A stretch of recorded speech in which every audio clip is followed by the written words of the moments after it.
experiență în domeniu, Da. așa că să vedem ce ne comunică dumneavoastră. Eu, înainte de a fi senator, am fost asistentă de anestezie, terapie intensiv.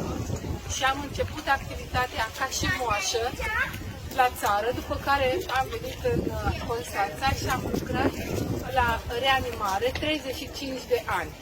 Am început în saloanele de obstetrică ginecologie, saloane unde am ținut lumânarea la 10 de femei care au murit în urma avortului.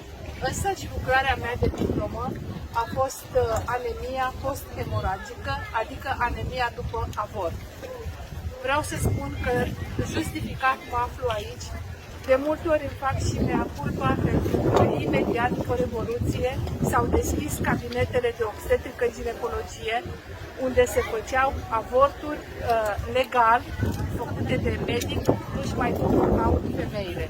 Eu nu eram pregătită din punct de vedere religios și am lucrat la un cabinet din acesta, sperând că un an, 2, 3 o să ne ajungă ca să educăm femeile pentru contracepție, să educăm femeile pentru viață, să crească și economia noastră națională și să putem să facem copii sănătoși.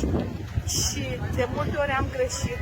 Avem și câțiva copii botezați, copii salvați de la avort, dar trist este că nici la ora actuală femeile nu s-au educat așa de mult, că se fac din ce în ce mai puțini copii și ce este cel mai trist, că eu am inițiat în Parlament multe legi care ajutau familiile tinere să facă copii. Legi care, îmi pare rău, nu au trecut, dar poate mai urmează o legislatură, noi le ținem la sertar și le vom pune iarăși. Acum avem o lege pe circuit, copilărie fără pornografie. Eu cred că ar trebui să treacă legea aceasta, pentru că noi trebuie să păstrăm inocența copiilor și pe copii să învățăm numai de bine, că de rău învață ei și singuri. Să ne ajute Bunul Dumnezeu să treacă măcar această lege. Eu am propus o lege prin care dădeam câte 1000 de lei fiecărui nou născut, indiferent la al câtelea copil. Ce era pentru un trusou 1000 de lei? Nu o nimica toată, dar era un ajutor pentru orice familie. Ei, nu a trecut, încă m-au luat și în derâdere că era o sumă prea mică. Acum a venit alt partid cu o sumă mai mare de 2000 de lei. Poate să treacă asta.